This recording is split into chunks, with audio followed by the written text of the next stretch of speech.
The luxury yacht Serpentine cut through the dark waters off the Miami coast like a blade, its deck lights reflecting off the waves in fractured gold.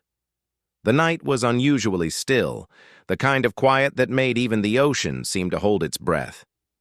Kendra Hayes stood at the rail of a smaller medical transport vessel about 200 yards away, her emergency kit secured at her side. At 32, she'd seen enough in Miami General's ER to know that wealthy people's routine gatherings were never routine. But the money was good. $500 for a night of standing around with a first aid kit. And she desperately needed it. She checked her watch. 11:47 p.m. In 13 minutes, she could collect her pay and get home to her 6-year-old daughter, Maya, and her grandmother, Gloria, who was watching her while battling stage 3 cancer. The medical bills were crushing them. The eviction notice gave them 60 days. Every extra shift, every side gig mattered. Welcome back, beautiful souls. Before we dive into this intense story of loyalty, danger, and love behind the Mafia boss, be sure to hit that subscribe button, smash the like, and drop a comment telling me where you're watching from. Every click helps us keep bringing you these incredible tales you don't want to miss.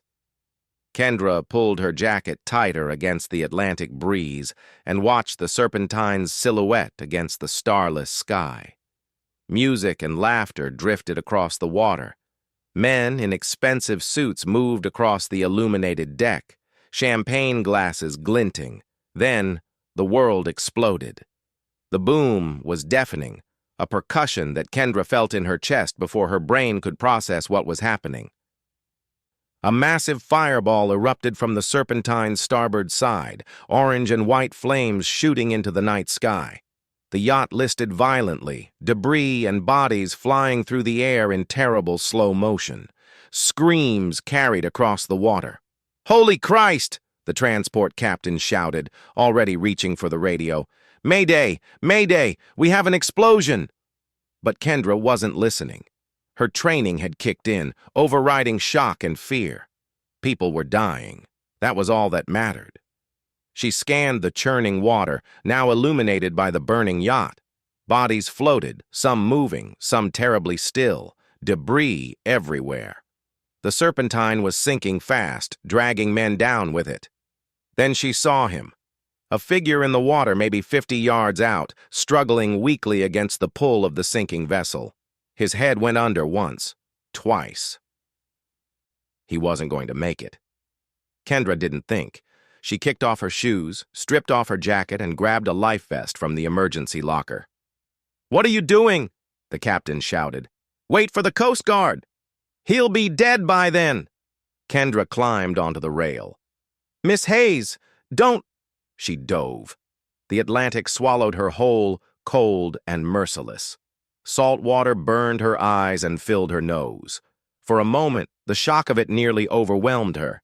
Then her head broke the surface and she was swimming hard and fast, every muscle screaming as she powered through the waves. The burning yacht cast dancing shadows across the water. Smoke filled her lungs. The man's head disappeared beneath the surface again and didn't come back up. "No!" Kendra sucked in a deep breath and dove. The underwater world was dark and disorienting. Her lungs burned.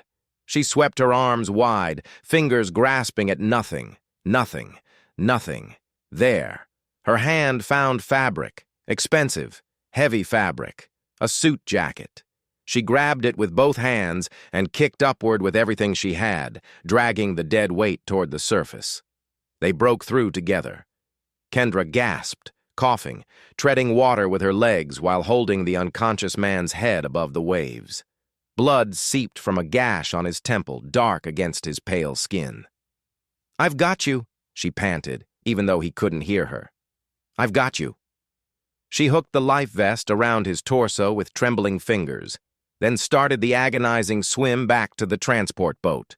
Her arms felt like lead. The man's waterlogged suit seemed to weigh 1,000 pounds. 50 yards felt like 50 miles, but Kendra didn't stop. She'd pulled people back from death before. This was what she did. This was who she was. Hands reached down as she approached the boat. The captain and his mate hauled the unconscious man aboard, then pulled Kendra up after him. She collapsed on the deck for exactly 3 seconds, coughing up seawater. Then she was moving. She rolled the man onto his back on the deck. Her fingers found his throat, searching for a pulse. There, faint, too faint, irregular. His lips were blue, no breathing. "Come on," Kendra muttered, positioning her hands on his chest. "Don't you dare die on me." She started compressions, hard and fast, counting in her head. 1, 2, 3, 4, 30. She tilted his head back, pinched his nose, and gave 2 rescue breaths. His chest rose with the air she pushed into his lungs. Nothing. Again. 30 compressions. 2 breaths. Nothing. The captain was on the radio. Sirens wailed in the distance. The Serpentine was going down, men still screaming in the water, but Kendra's entire world had narrowed to this one man, this one heartbeat she was trying to restart. "Come on!" she shouted, compressing harder. "Breathe!" 30 compressions, 2 breaths.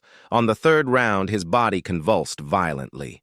Kendra immediately rolled him onto his side as he coughed, seawater pouring from his mouth and nose. His back arched as his lungs fought for air. She held him steady, one hand on his shoulder, monitoring his breathing. After what felt like an eternity, his coughing subsided. His breathing evened out, shallow but steady. His eyes fluttered open. They were dark brown, almost black, and even in their weakened state, they held a startling intensity. They locked onto Kendra's face with a focus that made her breath catch. "You saved me," he rasped, his voice rough with salt and smoke. "That's my job," Kendra replied, already assessing his injuries with professional detachment. The head wound wasn't deep, but would need stitches. Possible broken ribs from the explosion. She needed to check for internal bleeding. "What's your name?" He coughed again, wincing. "Adrian," he managed. "Adrian Santos." The name hit Kendra like a physical blow. Adrian Santos. Everyone in Miami knew that name, even if they only whispered it. The alleged king of Miami's underworld. A man who controlled everything from the docks to the banks, who had judges and politicians in his pocket, who made people disappear when they became inconvenient. A man people feared. And she'd just saved his life. The next several hours passed in a chaotic blur. Coast Guard boats swarmed the area, pulling survivors from the water. Ambulances lined the shore, lights flashing red and blue against the dark sky. Police cordoned off the marina. News helicopters circled overhead like vultures. Kendra stayed with Adrian on the transport boat, monitoring his vitals and treating his injuries. She cleaned and stitched the gash on his temple. 12 stitches, precise and neat. She checked his ribs, palpating carefully. 3 cracked, maybe 4, but no signs of internal bleeding. His lungs were clear despite the seawater. He watched her work the entire time with those intense dark eyes, never complaining, never flinching. It unnerved her. "You're good at this," he said at one point. "I work in an ER," Kendra replied without looking up from wrapping his ribs. "You learn to be fast." "How long?" 7 years. Miami General." He nodded slowly, filing the information away. "And you just jumped in? No hesitation?" Kendra finally met his gaze. "People were dying. What else was I supposed to do?" Something flickered in his expression. Surprise, maybe, or respect. Most people would have waited for the professionals. "I am a professional, Mr. Santos." A faint smile touched his lips despite the pain. "Call me Adrian." Before Kendra could respond, federal agents appeared on the boat. FBI, she realized, recognizing the jackets. They wanted to interview Adrian immediately. His entire demeanor changed. The vulnerability vanished, replaced by smooth, calculated charm. "Of course, agents. Whatever I can do to help."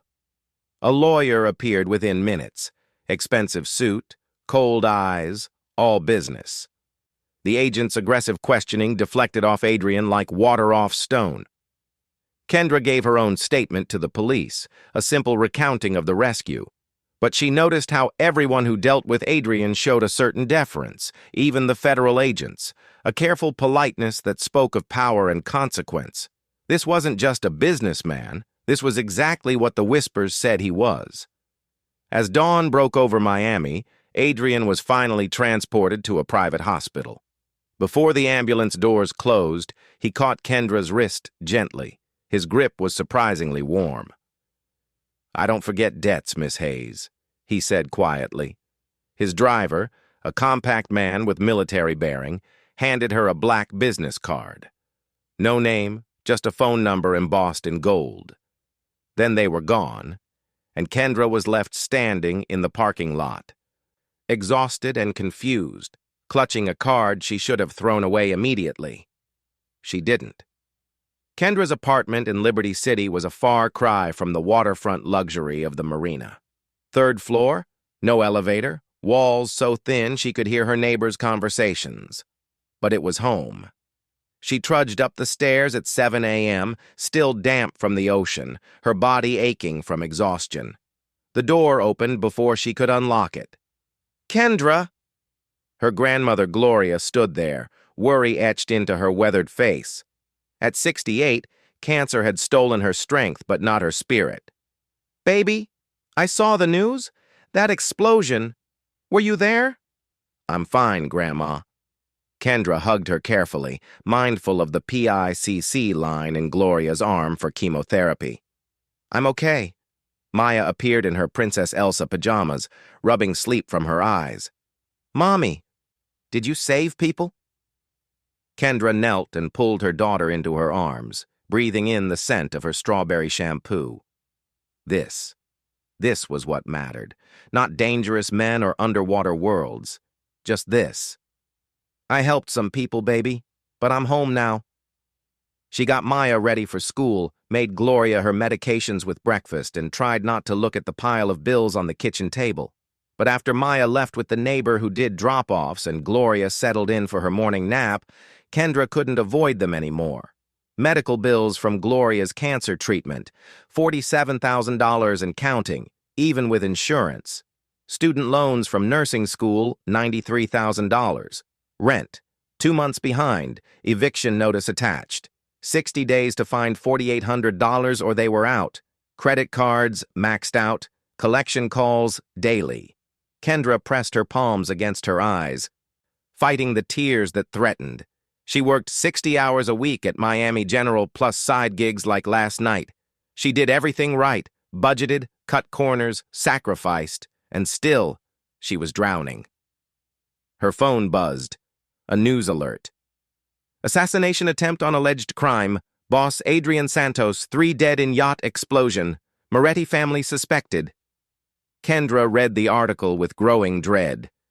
Adrian Santos, alleged head of one of Miami's most powerful criminal organizations, suspected involvement in racketeering, money laundering, extortion, never convicted, always 2 steps ahead of the law, in a long-running war with the Moretti family over territory and control, and now everyone knew she'd saved his life. Her name was in the article. Local nurse Kendra Hayes performed heroic rescue. Her phone rang. Unknown number. "Hello? Miss Hayes, this is Detective Morrison, Miami PD. We'd like to ask you a few more questions about last night." The calls continued all day. Police, reporters, even a producer from a local news station wanting to interview the hero nurse. Kendra declined them all, growing more anxious with each call. She'd saved a man's life. She'd done her job. Why did she feel like she'd just stepped into quicksand? 3 days later, the black envelope appeared under Kendra's door. She found it when she got home from her shift at 2 a.m., exhausted from 12 hours of gunshot wounds, overdoses, and a 3-car pileup. The envelope was thick, expensive paper, her name written in elegant calligraphy. Inside was a business card, black with gold embossing, just a phone number, and a handwritten note in the same elegant script. "Miss Hayes, I am in your debt.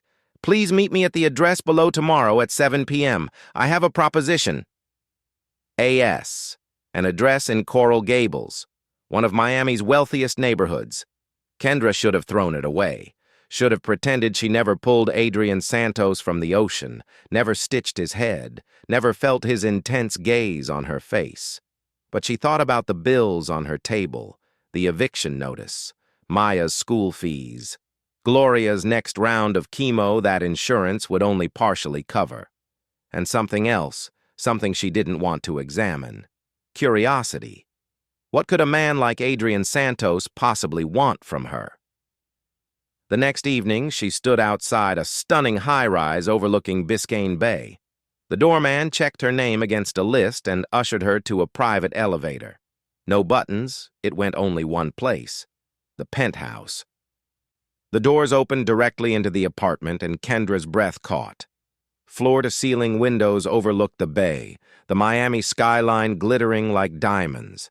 Modern art on white walls, sleek furniture in leather and chrome. Everything spoke of money, real, serious money.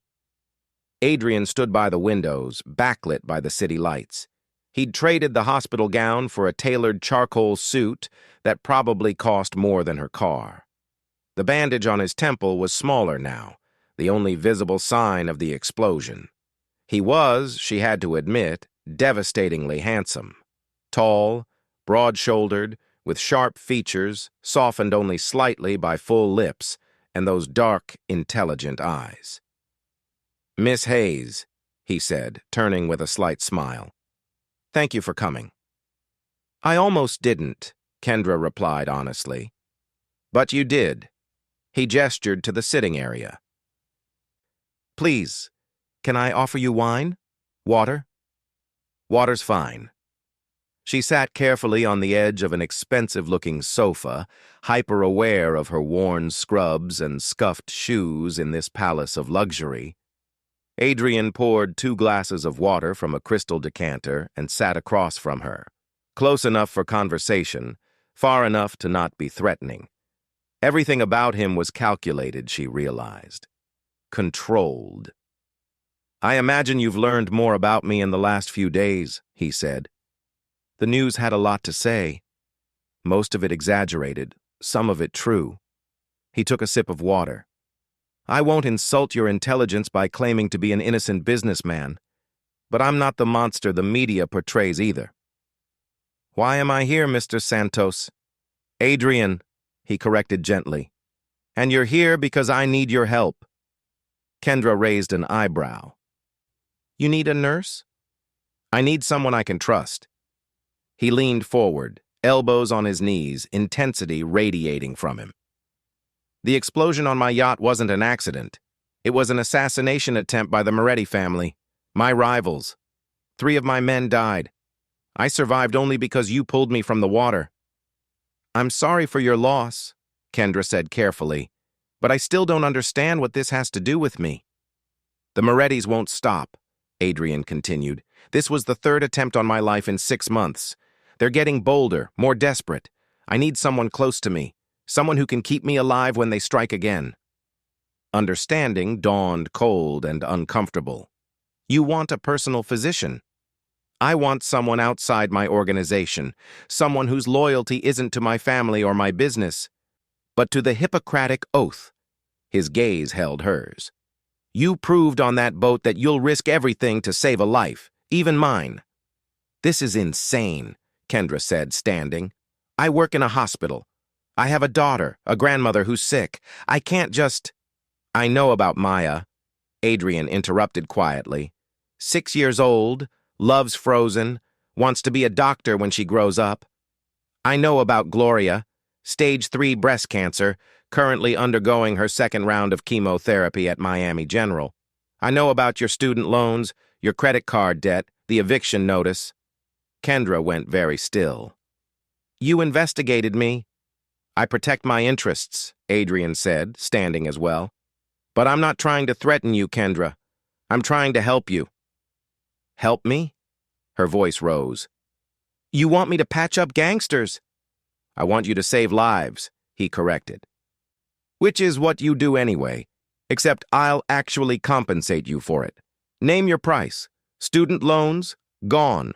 Gloria's medical bills, covered, all of them, including experimental treatments if she wants them. Trust fund for Maya's education. A home without eviction notices. Kendra's heart hammered. It was too much, too tempting. And what do you get? Peace of mind, Adrian said simply. I have doctors on payroll, but they're in my organization. If there's a traitor, and there is, someone helped the Morettis sabotage my yacht, I can't trust anyone, except maybe the woman who dove into the ocean to save a stranger. You're not a stranger anymore, Kendra pointed out. You're a known criminal. Alleged, he said with a slight smile. Then it faded. I won't lie to you about what I am or what I do, but I have rules. I don't hurt innocents. I don't touch drugs or human trafficking. I keep neighborhoods safe that the police have given up on. It's not black and white, Kendra. Nothing ever is. She wanted to argue, wanted to walk away. But she thought of Maya asking why they had to move again, of Gloria apologizing for being a burden, for costing so much, of herself, drowning in debt despite doing everything right. If I agree, Kendra said slowly, I have conditions. Adrian's expression shifted, surprise, then respect. I'm listening. I'm not part of your organization. I don't cover up murders. I don't falsify medical records. I don't lie to police. If you ask me to do something that violates my oath or my conscience, I walk, immediately, with enough money to settle my debts. Agreed. I keep my job at Miami General. I maintain my nursing license. My daughter and grandmother know nothing about your business. Agreed. And I want $300,000 up front, plus Gloria's treatment fully covered, including experimental options, plus Maya's education fund, plus housing. She expected him to negotiate. Instead, Adrian extended his hand. You have my word, Miss Hayes. Kendra stared at his outstretched hand. This was the moment. The point of no return. She could walk away, go back to her drowning existence, maintain her moral high ground from her sinking ship, or she could grab the lifeline, even if the man offering it was dangerous. She shook his hand. His grip was warm, strong, and somehow gentle. He smiled, genuinely this time, no calculation in it. Welcome to my world, Kendra. God help me, she muttered. Adrian's lawyer arrived within the hour, an impeccably dressed woman named Rachel Chen, who made Kendra sign more paperwork than when she'd bought her car. Employment contract, non-disclosure agreements, liability waivers, medical malpractice insurance, emergency protocols. It was all surprisingly legitimate. You're protected legally, Rachel explained. Good Samaritan laws apply. You're providing emergency medical services under duress. As long as you act within your scope of practice and don't engage in criminal activity yourself, you're clean. Duress? Kendra questioned. Rachel gave her a thin smile. Mr. Santos can be very persuasive. The money transferred that night. Kendra watched her bank account transform from $247 to $300,000. Her hands shook as she paid off her credit cards, her student loans, sent the payment for Gloria's medical bills. Just like that, the crushing weight she'd carried for 7 years lifted. She should have felt relief. Instead, she felt like she'd sold something she couldn't get back. 2 days later, a moving truck arrived at her Liberty City apartment. What's this? Kendra asked the movers. Mr. Santos arranged housing for you and your family, ma'am. We're here to help you relocate. Gloria appeared in the doorway, oxygen tube in her nose. Kendra, what's going on? Grandma, I need to talk to you. Over coffee at the kitchen table, their last morning in the cramped apartment, Kendra explained. Some of it. She'd taken a private nursing position with a wealthy client. Very wealthy. The pay was extraordinary, and it came with housing on the estate where she'd need to be available for emergencies. She didn't mention Adrian's name, didn't mention the Mafia or assassination attempts, or the fact that she'd likely be treating gunshot wounds. Gloria studied her granddaughter's face for a long moment. This man you're working for, he's dangerous?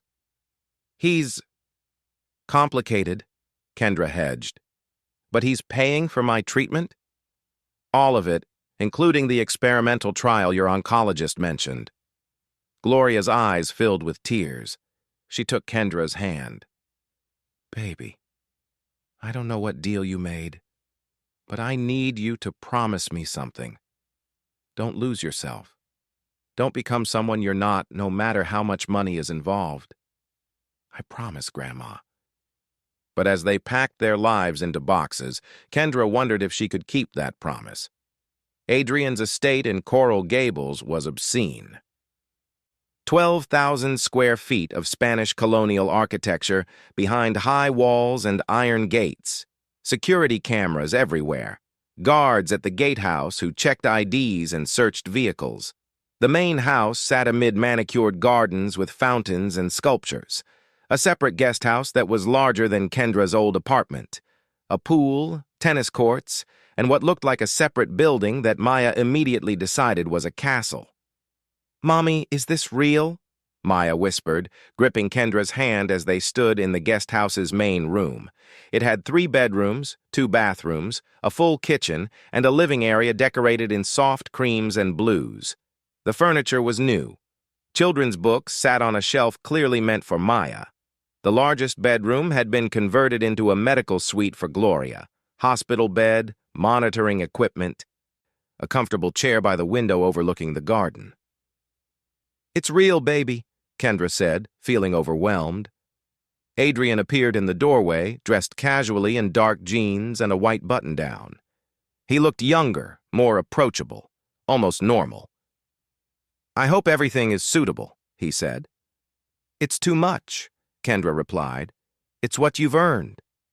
He crouched down to Maya's level, his intimidating presence softening. You must be Maya. I'm Adrian. Your mom works for me now.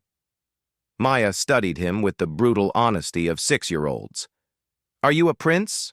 You have a castle. He laughed, a genuine, warm sound that surprised Kendra. No, not a prince. Just someone who's very lucky your mother came to work for me. She's the best nurse in the whole world, Maya declared loyally. I believe it, Adrian said seriously. He pulled out a small wrapped box. I heard you like art. This is for you. Maya looked to Kendra, who nodded permission. Inside was a set of professional colored pencils and a sketchbook. The gardens are yours to explore and draw, Adrian told her. Just stay inside the walls, okay? Okay, Maya hugged the sketchbook to her chest. After Maya ran off to explore, Adrian straightened. I know this is a lot. Take today to settle in. Tomorrow I'll show you the medical facility and introduce you to my people. Your people, Kendra repeated. My family, he corrected. Not all of them are blood, but they're all I have. That night, as Kendra tucked Maya into a bed that was nicer than any she'd ever slept in, her daughter asked, Mommy, why is Mr. Adrian so sad? Kendra paused. What do you mean, baby? His eyes, they're sad. Even when he smiles, out of the mouths of babes. Kendra kissed her daughter's forehead. Some grown-ups carry heavy things, sweetie. It makes them tired. Like how you were tired before? Kendra's throat tightened. Yeah, like that. Are we going to help him not be sad? We're going to try, Kendra whispered. The next morning, Adrian gave Kendra the full tour. The medical facility was hidden in what looked like a wine cellar beneath the main house. Down a flight of stairs, through a reinforced steel door that required a code and biometric scan, into a fully equipped trauma center. Surgical table with overhead lights, monitoring equipment, EKG, pulse ox, blood pressure, a locked medication cabinet stocked with everything from antibiotics to anesthetics to controlled substances. Surgical instruments sterilized and ready. A blood bank refrigerator. X-ray equipment. Even a small ICU setup with ventilator capabilities. This is a hospital, Kendra breathed. This is insurance, Adrian corrected. My people can't always go to hospitals. Sometimes they need immediate care, discreet care. And I'm supposed to perform surgery here, alone? Not alone. He opened another door, revealing a comfortable break room, couches, coffee maker, medical journals. You'll have assistance when needed, and we have connections to specialists who can be here within an hour if you need consultation. Specialists who don't ask questions, Kendra said flatly. Specialists who understand that sometimes the right thing isn't the legal thing. Before she could respond, voices echoed from upstairs, loud, arguing in rapid Spanish and English. My family, Adrian sighed. Let's go meet them.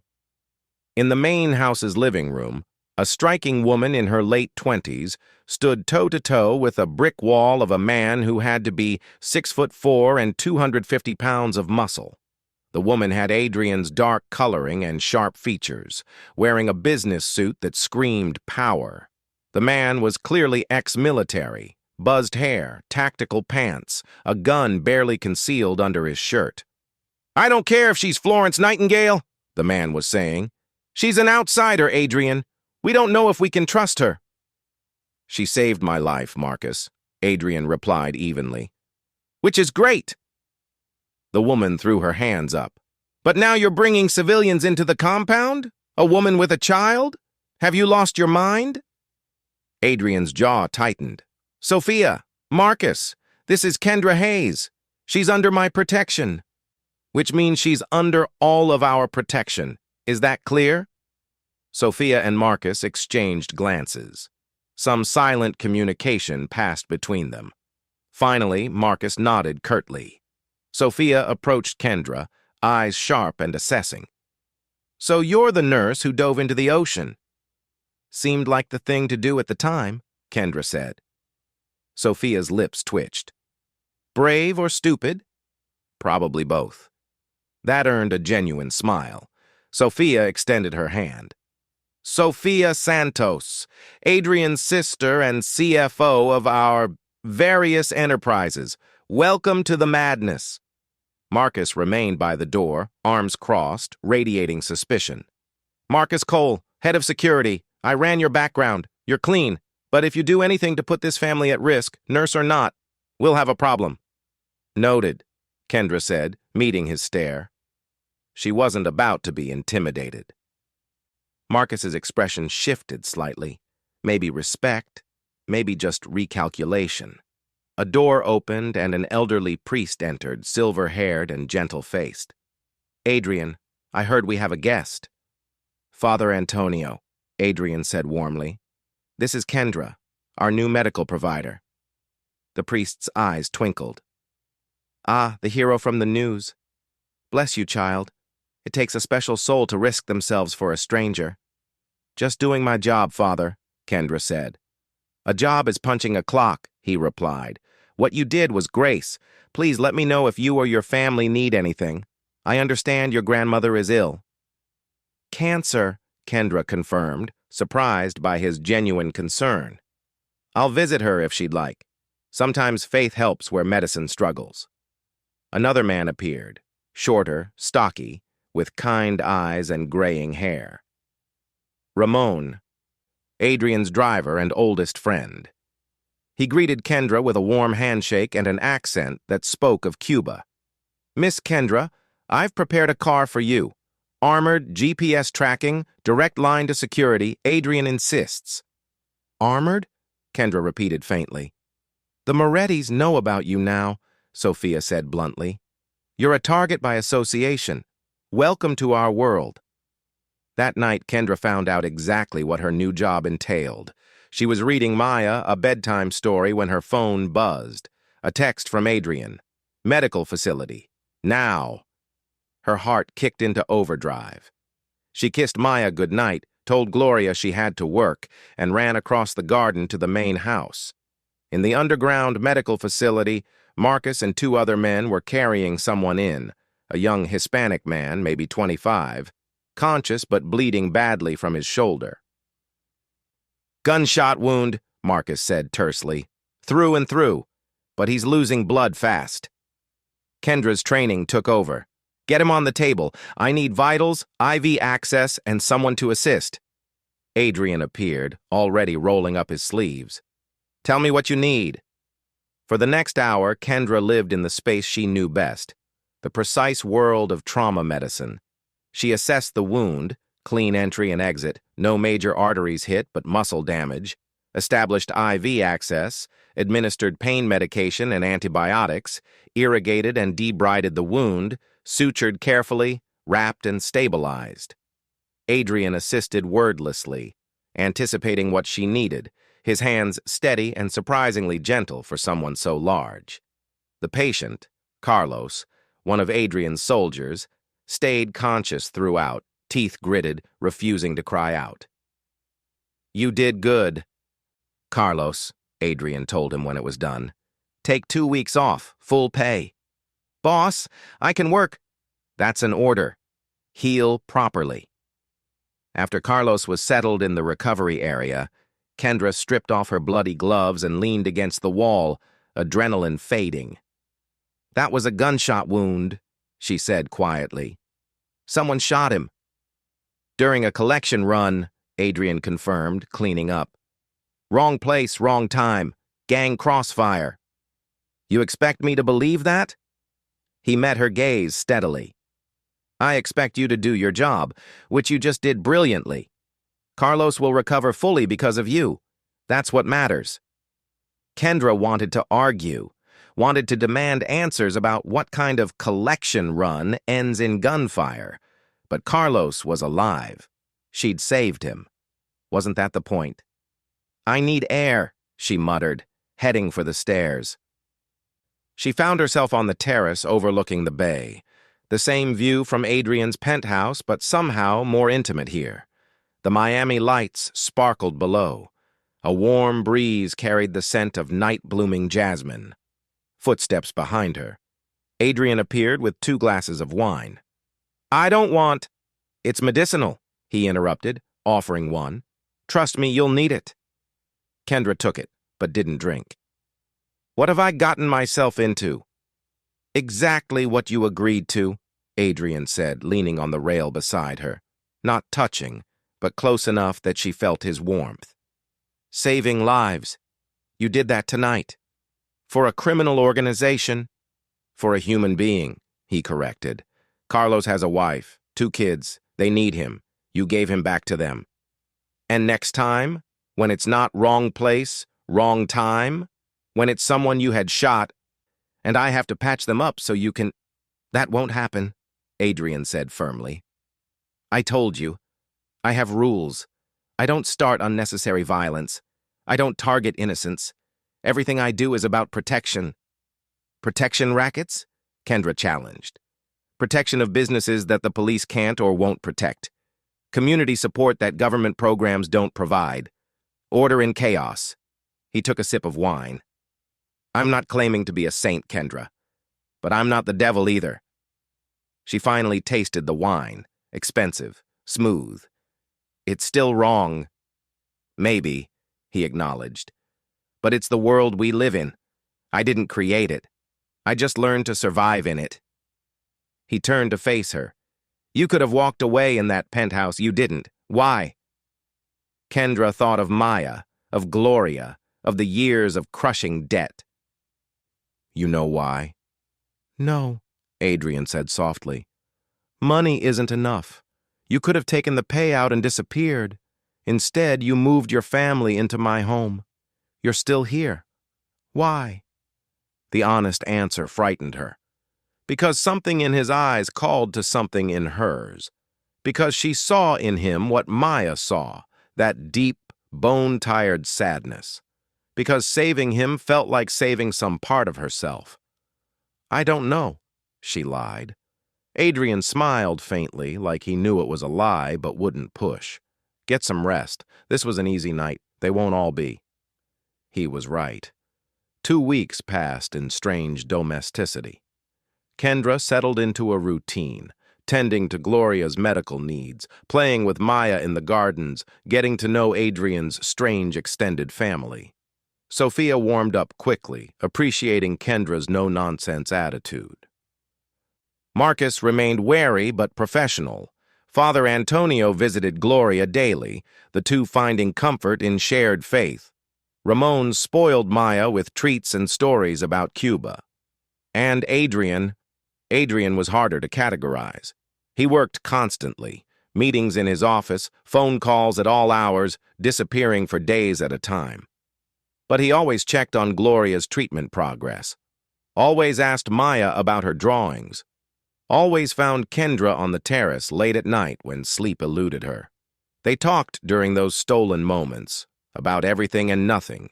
His childhood in Miami, raised by a single mother who worked 3 jobs, her own childhood in Atlanta before her parents died and she came to live with Gloria, the weight of responsibility, the cost of survival. He never touched her inappropriately, never pushed. But the tension built like a gathering storm. "You're different than I expected," Kendra admitted one night. "How so?" "I expected a monster. You're just a man." "A dangerous man," Adrian corrected. "Don't forget that." "I haven't," Kendra said, but she wondered if that was true. It was becoming too easy to forget, here in this beautiful prison, with this complicated man who looked at her like she was something precious. The illusion shattered on a Tuesday afternoon. Kendra was at Miami General, keeping her 1 day per week to maintain her license. Adrian had reluctantly agreed, assigning 2 discreet bodyguards who looked like regular hospital visitors. She was charting in the ER when she felt eyes on her. A man in a dark suit stood by the vending machines, watching her. When their eyes met, he smiled, cold, predatory. Then he lifted his phone and took her picture. Kendra's blood ran cold. She texted one of her bodyguards immediately. Within seconds, both guards appeared flanking her. The man in the suit casually walked away, still smiling. "We need to leave," one guard said quietly. "Now." They escorted her out through the parking garage. The man in the suit was gone, but Kendra felt exposed, vulnerable. By the time they reached the estate, Marcus was waiting. "Moretti's man," he confirmed, pulling up security footage on his tablet. "Giuseppe Carmine, enforcer. He was gathering intelligence." "On me?" Kendra's voice rose. "On Adrian's new weakness," Sophia said bluntly, entering with Adrian. "You." Adrian's expression was thunderous. "Marcus, triple security. Kendra doesn't leave the compound without a full detail. No more hospital shifts until we've neutralized the threat." "No," Kendra said. "You can't just lock me up. They'll use you against me." Adrian's control cracked, real fear bleeding through. "They'll take you to get to me. I can't." He caught himself, jaw clenched. "Your safety isn't negotiable. Neither is my autonomy," Kendra shot back. "I agreed to work for you, not be your prisoner." They stared at each other, the air crackling. "Then we eliminate the threat," Marcus said quietly. "The Morettis have been pushing for war. Maybe it's time we pushed back." "No." Adrian's tone was final. "We don't escalate. We protect what's ours and wait for them to overextend." But that night, the Morettis didn't wait. The alarm woke Kendra at 2:17 a.m., a shrieking siren that sent her bolt upright, heart racing. "Maya. Grandma." She ran to their rooms. Maya was already awake, scared. Gloria sat up in bed, confused. "Mommy, what's happening?" "I don't know, baby." Kendra picked her up as explosions sounded from the front of the estate. Gunfire, shouting, more alarms. Marcus burst through the door. "Panic room, now!" "What?" "Moretti's breached the perimeter.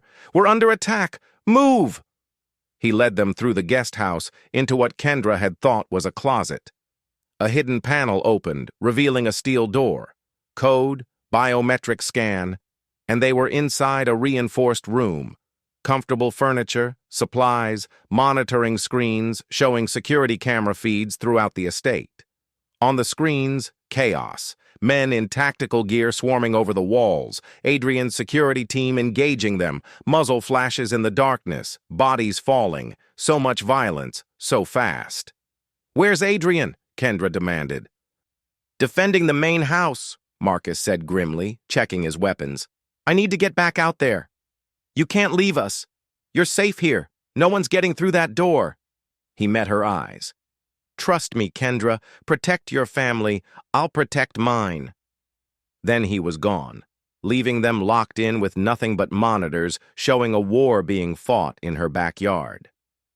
Maya cried into Kendra's shoulder. Gloria prayed quietly. Kendra watched the screens, searching for Adrian. There, on the terrace. He fought alongside his men, weapon in hand, precise and deadly. She watched him take down 2 attackers, watched him shield a wounded soldier, watched him move with the efficiency of someone who'd done this too many times. This was who he really was. Not the gentle man who brought Maya art supplies. Not the thoughtful companion on late-night terraces. A killer. And yet, on screen, one of the attackers broke through, heading for the medical facility.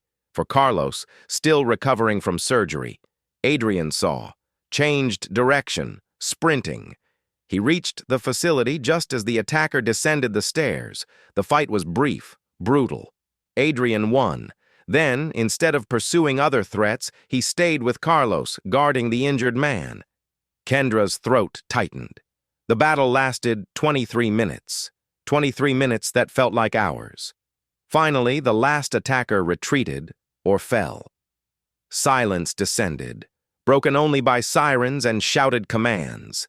Marcus returned, blood spattered but uninjured. "It's over. We held them." "Casualties?" Kendra asked, already grabbing her medical kit. "3 of ours wounded. 7 of theirs dead or wounded." "Take me to them." "Kendra, I'm a nurse, Marcus. Take me to them, now." She worked through the night in the underground medical facility. Adrian's men first. A shattered collarbone, a deep laceration, a through-and-through leg wound. Then, at Adrian's quiet request, 2 of the Moretti attackers who'd survived. "You want me to save your enemies?" Kendra asked incredulously. "I want you to save human beings," Adrian replied. "They were following orders, same as my men." So she did. She set bones, sutured wounds, stabilized bleeding. She saved them all. When it was finally done, dawn breaking through the small windows, Adrian found her washing blood off her hands in the utility sink. "Thank you," he said quietly. "For what? Cleaning up your war? For being exactly who you are." He moved closer, not touching, but near enough that she felt his presence like heat. "You could have refused, could have stayed in the panic room, could have let my enemies bleed out. You didn't." "I'm a nurse," Kendra said tiredly. "I save lives, even when I shouldn't." "Even mine?"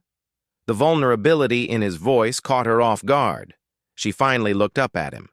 He was exhausted, blood-spattered, the bandage on his temple spotted with fresh red. But his eyes held that same intensity from the night she pulled him from the ocean, searching, asking, hoping. "Especially yours," she whispered. The distance between them evaporated. His hand cupped her face, thumb brushing her cheekbone with unbearable gentleness. She leaned into the touch, common sense drowned out by something deeper. "I can't stop thinking about you," Adrian admitted. "Since the moment I opened my eyes and saw you saving me. You're all I think about." "This is a bad idea," Kendra breathed. "I know. We're from completely different worlds." "I know. You're a criminal. I'm supposed to be one of the good guys." "I know." His forehead touched hers. "Tell me to stop, Kendra. Tell me to walk away." She should. She absolutely should. Instead, she kissed him. It started soft, tentative, a question. Then his arms wrapped around her waist and her hands fisted in his shirt, and it became desperate, hungry, months of tension released in a single moment. They kissed like drowning people finding air, like the world was ending, and this was all that mattered. When they finally broke apart, breathing hard, Kendra's mind spun. "This changes everything," she whispered. "I know," Adrian said again, "but I don't care. I nearly died twice in the last few weeks, Kendra. Life's too short to walk away from something real." "Real," she repeated, testing the word. Could this be real? Could something born from violence and desperation become something true? She didn't know. But as Adrian pulled her close, tucking her against his chest where his heart beat strong and steady beneath her ear, Kendra realized she was willing to find out. Word of the attack spread fast. By evening, the news was calling it a gang war. Federal agents descended again, asking uncomfortable questions. Adrian's lawyers deflected smoothly. Home invasion, clear self-defense, cooperation with authorities. It was all technically true, but Kendra couldn't shake the images from the security monitors. The violence, the deaths, the blood she'd washed off her hands. "You're quiet," Sophia observed. She'd found Kendra in the garden where Maya was drawing, oblivious to last night's horror. "Trying to process," Kendra admitted. Sophia sat on the bench beside her. "You're wondering if you made the right choice, coming here, staying here. Aren't you? I mean, you grew up in this, but you could leave, have a normal life." "Normal?" Sophia laughed bitterly. "I wouldn't know what to do with normal. This is who we are, Kendra. We protect our own. We honor our word. We survive. That's the Santos way." "It's exhausting." "Welcome to the family," Sophia said with a wry smile. Then her expression turned serious. "Look, I saw how my brother looked at you this morning. Whatever happened between you two, it's real. Adrian doesn't let people in. Ever. But he's let you in." "I don't know if that's good or bad," Kendra confessed. "Both," Sophia said honestly. "Loving a man like Adrian comes with a price. You'll always be a target. You'll always carry the weight of his choices. You'll never have a simple life again." She paused. "But you'll also have someone who would burn the world down to keep you safe. Someone loyal to the bone. Someone who sees you as more precious than his empire." "How do you know?" "Because he told the Morettis he wants a sit-down, direct negotiation. He's willing to give up territory, something he's never done, if they agree to leave you and your family alone." Sophia's eyes gleamed. "My brother is offering peace, Kendra. For you. That's not something a Santos does lightly." 3 days later, Kendra stood in Adrian's bedroom, watching him prepare for the meeting. "You don't have to come," he said, adjusting his tie in the mirror. He wore a dark suit that made him look every inch the dangerous man he was. "Yes, I do," Kendra replied. She wore a simple black dress, understated but elegant. "They need to see I'm not just some pawn. I'm a real person with agency." "You're much more than that." Adrian turned to face her, crossing the room. His hands settled on her waist, familiar now after 3 nights of stolen moments. "You're the reason I'm willing to compromise." They'd talked endlessly over those nights, about Maya, about Gloria, about whether this fragile thing between them could survive the harsh light of reality. No conclusions, just honesty. "What if they refuse your offer?" Kendra asked. "Then we go to war." His expression hardened. "And I'll make sure you and your family are somewhere far away and untouchable. I'm not running." "You might have to." The meeting was at a neutral restaurant in South Beach, closed to the public. Both sides brought minimal security, a show of good faith, though everyone was clearly armed. Dominic Moretti was older than Adrian, silver-haired and sharp-eyed, with the bearing of a man who'd built an empire through blood and cunning. Beside him sat his son Vincent, younger and clearly the hothead of the family. "Santos," Dominic greeted coldly. "You wanted to talk." "I want to end this," Adrian replied evenly. "Before more good men die." "You started it by encroaching on our territory." Your territory was abandoned.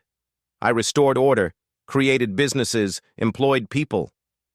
Adrian's tone remained calm. But I'm not here to argue history. I'm here to offer peace. At what price? I'll cede the Wynwood warehouses, split the port revenues 60-40 in your favor. And I want a guarantee, written, blood-sealed, that my people are off limits. Especially her. He gestured to Kendra. Vincent's eyes crawled over Kendra with obvious disdain. You're negotiating territory rights for a piece of... He didn't finish. Adrian was across the table in a heartbeat, hand around Vincent's throat, slamming him back in his chair. The restaurant erupted, weapons drawn, shouting, chaos. Adrian, stop! Kendra grabbed his arm. This isn't worth it. His eyes met hers, dark, furious, but in control. Slowly, he released Vincent, who gasped for air. Show respect, Adrian said quietly, or this meeting is over and we settle it the old way. Dominic studied Adrian for a long moment. Then, surprisingly, he smiled, cold but genuine. You love her, the old man said. Interesting. I didn't think you capable of it. There's a lot you don't know about me, Adrian replied, retaking his seat. Perhaps. Dominic leaned back. Here's my counteroffer. The warehouses, yes, 70-30 on the ports. And your woman comes to work 1 month for us, medical services like she does for you, as insurance that you'll honor the deal. Absolutely not, Adrian said flatly. Then no deal.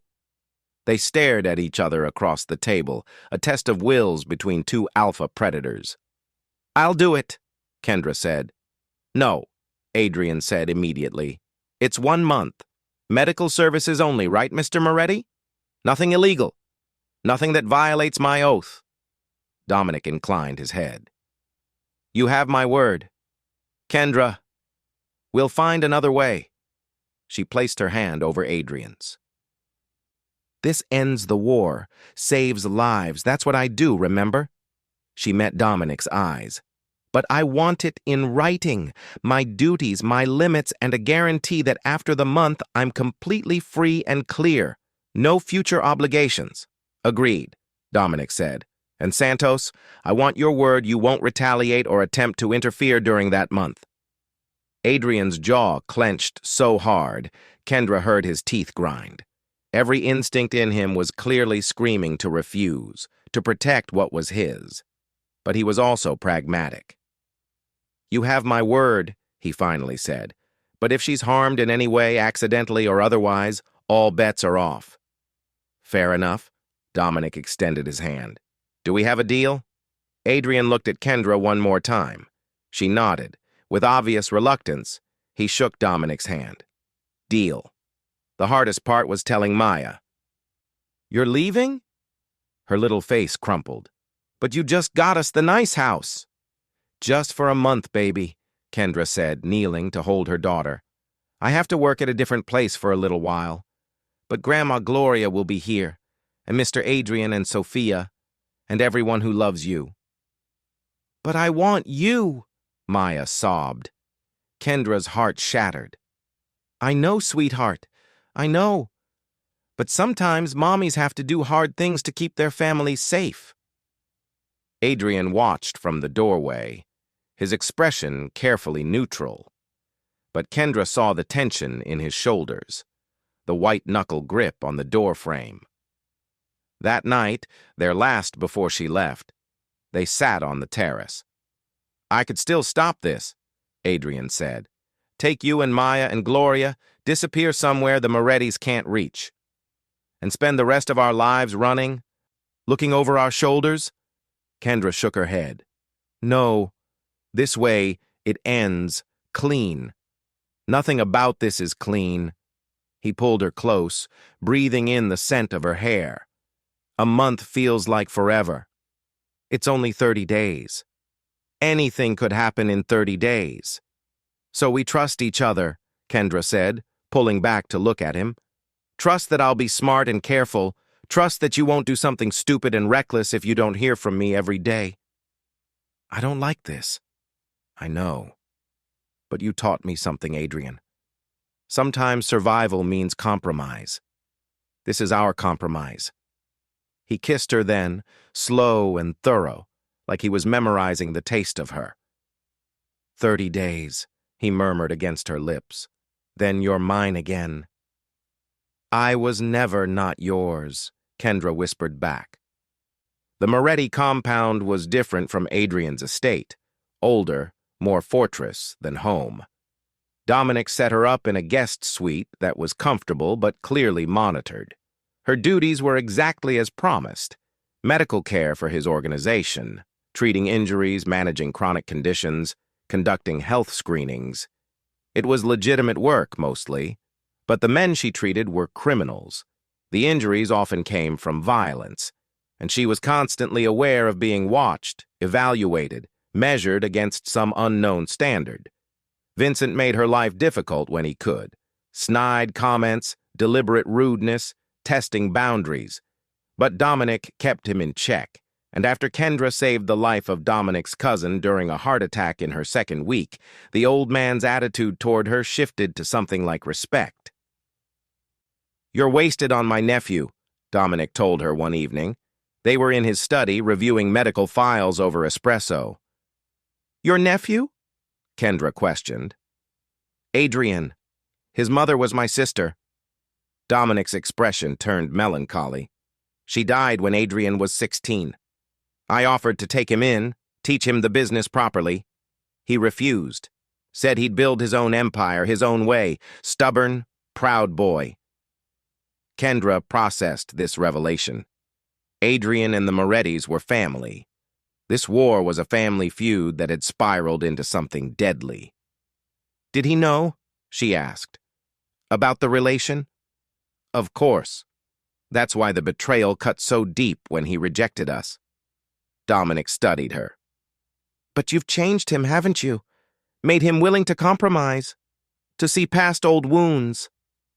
"I think he was ready to change," Kendra said carefully. "I just gave him a reason." "Perhaps." Dominic leaned back. "Tell me, Miss Hayes, when your month is up, what will you do? Return to Adrian? Raise your daughter in that world?" "I don't know," Kendra admitted. "I'm still figuring it out." An honest answer. "I appreciate that." He paused. "For what it's worth, I think you're good for him. Adrian needs someone who sees him as a man, not just a title. Someone who challenges him." "Is that why you really agreed to this? Not just as insurance, but to see if we're real?" Dominic's slight smile confirmed it. "Family is complicated, Miss Hayes. Sometimes we hurt the ones we love to teach them lessons. Sometimes we test them to see if they're strong enough to survive." "That's a terrible way to show love," Kendra said. "Yes," Dominic agreed, "but it's the only way we know." Day 23. 1 week left. Kendra was in the medical facility restocking supplies when Vincent appeared. He'd been avoiding her since the incident at the restaurant, which suited her fine. "My father wants to see you," he said curtly. "In his office."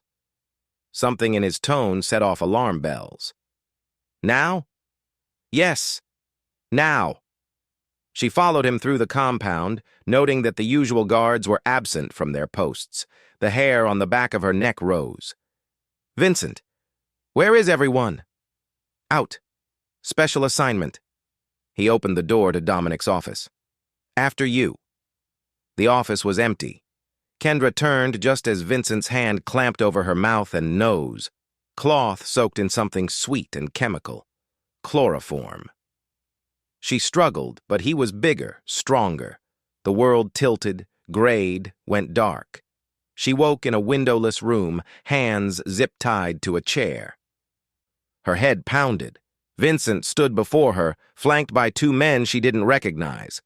"What are you doing?" Kendra's voice came out hoarse. "Your father—" "My father is weak," Vincent spat. "Making peace with Adrian, giving him concessions, all because you convinced the old man that family matters?" He laughed bitterly. "Family. Adrian betrayed this family years ago. So this is what? Revenge? This is strategy. Vincent crouched in front of her. When Adrian finds out we have you, really have you, not just borrowing you for medical work, he'll come for you. Alone, emotional, irrational, and we'll kill him. Then I take over both organizations. You'll start a war that will destroy you both. Or make me king of Miami. Vincent stood. Either way, your boyfriend made a fatal mistake. He let everyone see that you matter. That makes you a weapon. Kendra's mind raced. She needed time. Your father will stop you. My father is in Italy visiting his sister's grave. Convenient timing, don't you think? Vincent smiled coldly. By the time he returns, it'll be done. Adrian dead. You returned safely with a story about Adrian attacking us, forcing us to defend ourselves. I'll never tell that story. You will. Or your daughter and grandmother will have accidents. He let that sink in. Now, we wait for Adrian to realize you've disappeared. Shouldn't be long. He's been calling you every day like clockwork. He was right. Adrian called every evening at 8 p.m. just to hear her voice. It was 9:30 now. He'd already be worried. Vincent and his men left her alone in the room. Kendra worked frantically at the zip ties, but they were too tight. She needed something sharp. She scanned the room, bare concrete, one fluorescent light, a drain in the floor, and there, in the corner, a piece of broken glass from what looked like a shattered bottle. She rocked the chair sideways, slowly, carefully. It took 10 agonizing minutes to tip it over without hurting herself. The crash was loud, but no one came. She wormed across the floor toward the glass, fingers stretching. Got it. She sawed at the zip ties, the sharp edge cutting her palm as much as the plastic. Blood made everything slippery. But finally, the tie snapped. Kendra freed her other hand and stood on shaking legs. The door was locked, but there was a ventilation grate near the ceiling. She dragged the chair over, climbed up, and started working the screws loose with the piece of glass. Adrian knew something was wrong when Kendra didn't answer his call. She always answered. Even if she was busy, she'd text. Silence was not an option they'd agreed on. By 10 p.m., he'd called 6 times. By 11 p.m., he had Marcus hacking into the Moretti compound's security system. "Cameras are down," Marcus reported grimly. "Deliberate blackout." "Where's Dominic?" Adrian demanded. "Intel says he flew to Italy 2 days ago, visiting family." Adrian's blood ran cold. "Vincent, that little shit is making a move. We can't just storm the compound," Sophia argued. "Not without proof. It'll break the treaty." "To hell with the treaty." Adrian was already moving, grabbing weapons, body armor. "He has Kendra. I know it. I feel it." "Adrian, think." Sophia grabbed his arm. "If you go in guns blazing and you're wrong, it starts a war. If you're right and it's a trap, you're dead. Either way, Kendra loses." Adrian stopped, forcing himself to think tactically instead of emotionally. She was right. Vincent was hoping he'd react exactly this way. "Then we do it smart," he said finally. "Marcus, I need blueprints of the Moretti compound. Sophia, get me eyes, satellite, drones, whatever. Father Antonio, I need you to call Dominic in Italy. Tell him what we suspect." "And you?" Father Antonio asked. "I'm going to offer Vincent exactly what he wants," Adrian said. "Me." Within an hour, they had a plan. Marcus and a team would position snipers around the Moretti compound. Sophia would coordinate with Dominic, who was reportedly furious and flying back immediately, and Adrian would walk into the trap, but not alone and not unprepared. He called Vincent's phone. The young Moretti answered on the first ring, smug satisfaction in his voice. "Adrian, I was wondering when you'd realize—" "Where is she?" "Who? Oh, you mean your nurse?" Vincent laughed. "Safe, for now. But I think we need to renegotiate our agreement." "Name your terms," Adrian said flatly. "You, alone, unarmed. The warehouse on 15th Street. 1 hour. And Kendra?" Walk away once I confirm you're dead. You have my word. The word of a man who betrayed his own father, Adrian said. Forgive me if I don't find that reassuring. Then I guess you'll have to trust, Vincent said. 1 hour, Adrian. Don't be late. The line went dead. He's not going to let her go, Marcus said. You know that. I know. Adrian checked his weapons, a Glock in his shoulder holster, a backup piece at his ankle, a knife in his boot. That's why we're not playing by his rules. The warehouse was exactly the kind of place Vincent would choose. Abandoned, industrial, multiple exits for his men, nowhere for Adrian to hide. Perfect ambush site. Adrian arrived exactly on time, walking through the front entrance with his hands visible and empty. The cavernous space was dimly lit, machinery casting long shadows. "Vincent," he called. "I'm here. Let her go." Vincent emerged from behind a shipping container, gun in hand.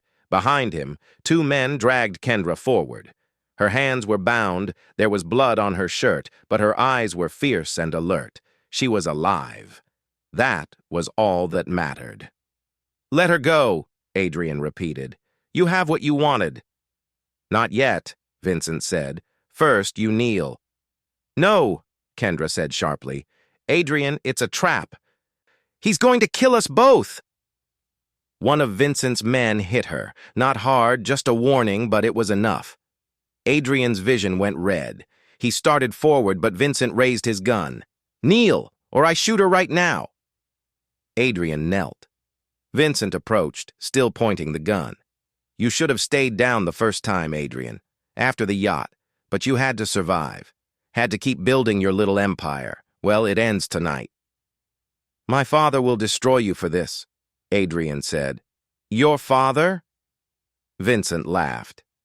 "You mean my Uncle Dominic? He's weak, sentimental. Once you're gone, he'll see I did what needed to be done." He pressed the gun to Adrian's forehead. That's when 3 things happened simultaneously. Marcus's voice crackled in the comm unit hidden in Adrian's ear. "Now!" Windows shattered as snipers took out the lights. And Kendra yanked her hands free from the loosened zip ties and drove something sharp into the throat of the man holding her. In the sudden darkness, Adrian moved. He swept Vincent's legs, dodged the wild shot that rang out, and came up with his backup weapon firing.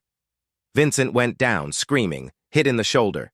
Kendra ran for cover as Adrian's team poured into the warehouse. The firefight was brief. Vincent's men were outnumbered and outgunned. Within minutes, it was over. Adrian found Kendra behind a crate, breathing hard, the piece of broken glass still clutched in her hand. There was blood on it, not hers. "Is he dead?" she asked. "The man I stabbed?" Adrian checked. "No, you hit the collarbone, not the artery. He'll live." "Good," Kendra said. Then she started shaking. I didn't want to. Hey!" Adrian pulled her into his arms. "You did what you had to do.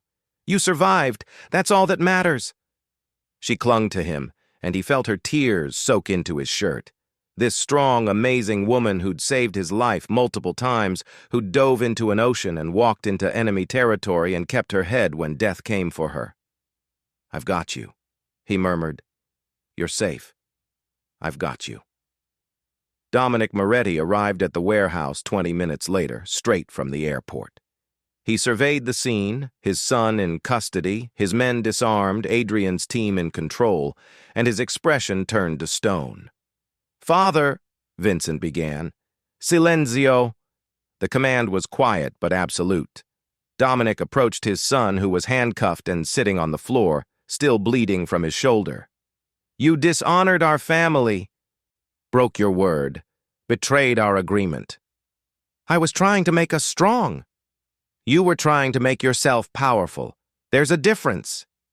Dominic looked at Adrian. "He violated the treaty. By our laws, he's yours to judge." It was a gift and a test. Adrian could kill Vincent here and now, perfectly justified. It would cement his power, eliminate a threat, and send a message. He looked at Kendra, still trembling beside him. She met his eyes and he saw the answer there. She'd already had to hurt someone tonight. She didn't need to watch him kill someone. "He lives," Adrian said, "but he's exiled. Out of Miami, out of Florida. If he ever comes back, the truce is void." Dominic nodded slowly. "Agreed. And as compensation for this breach, the terms of our treaty shift. 60-40 becomes 50-50 on the ports. And you keep Wynwood." It was more than fair. It was Dominic's way of apologizing without saying the words. "Accepted," Adrian said.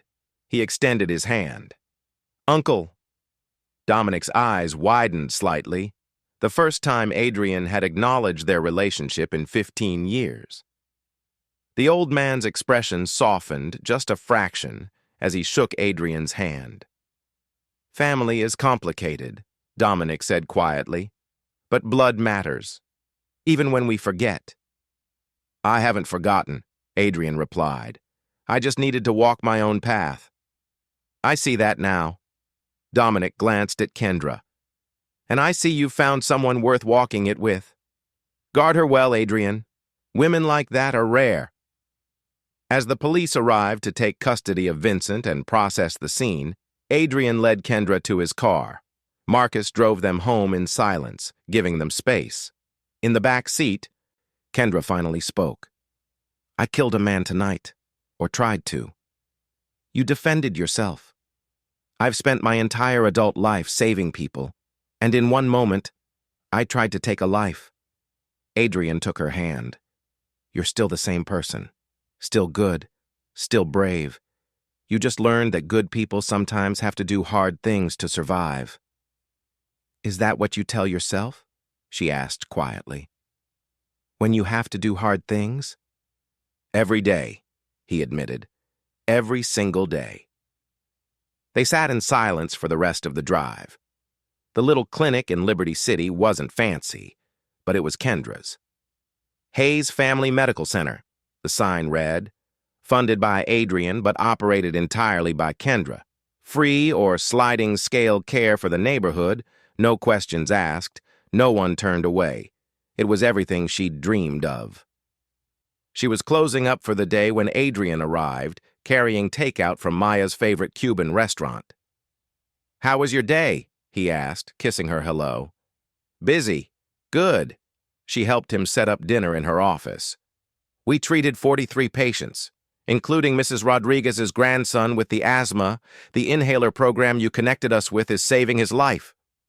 Good. Adrian had gone almost entirely legitimate in the past 6 months. The nightclubs, restaurants, and real estate developments were all clean now. He still had power, still commanded respect, but the violence had stopped. Dominic's alliance helped.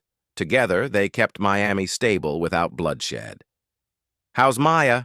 Adrian asked. "Excited. She's been packing all week." They were going to Disney World this weekend, all of them, including Gloria, who was in remission and stronger every day. "And you?" Adrian's dark eyes studied her. "Any regrets?" Kendra thought about everything that had happened since the night she pulled him from the ocean. The violence, the fear, the moral compromises, but also the clinic, Gloria's health, Maya's security, and this complicated man who'd become her partner in every sense of the word. "Only one," she said finally. Adrian tensed. "What?" "I regret not diving in sooner." His expression shifted from worry to joy. He laughed, that genuine, unguarded sound she loved, and pulled her into his arms. "Marry me," he said suddenly. Kendra's heart stopped. "What?" "Marry me," Adrian repeated, pulling back to look at her. "I know it's complicated. I know I'm not the man you probably dreamed of. But I love you, Kendra. I love Maya. I love the life we're building. Marry me and make it official." "You're insane," she whispered. But she was smiling, tears streaming down her face. "Absolutely insane." "Is that a yes?" We need to talk about this, about what it means, about—" He kissed her, cutting off her protests. When he pulled back, he was grinning. "That's a yes." We need to have a serious conversation, Kendra corrected. But she was laughing too, giddy and terrified and hopeful all at once. Later that night, they sat on the balcony of Adrian's estate, now their estate, overlooking the same bay where everything had begun. Maya was asleep inside, dreaming of princesses and castles. Gloria was in her room, reading her Bible and counting her blessings. "I never expected this," Kendra admitted, leaning against Adrian's shoulder. "Any of this. Neither did I," he said. "I spent years building walls, keeping everyone out. Then you dove into the ocean and pulled me out, and everything changed. I saved your life." "You did more than that," Adrian said quietly. "You gave me a reason to want to live." Kendra turned to look at him, this dangerous, gentle, impossible man. "So what now?" "Now we keep building," Adrian said. "Your clinic, our family, a life that's worth all the complications." He kissed her forehead. "Together." "Together," Kendra agreed. As the Miami lights sparkled below and the warm breeze carried the scent of night-blooming jasmine, Kendra realized she'd found something she didn't even know she was looking for. Not just financial security or safety, but a home, a family.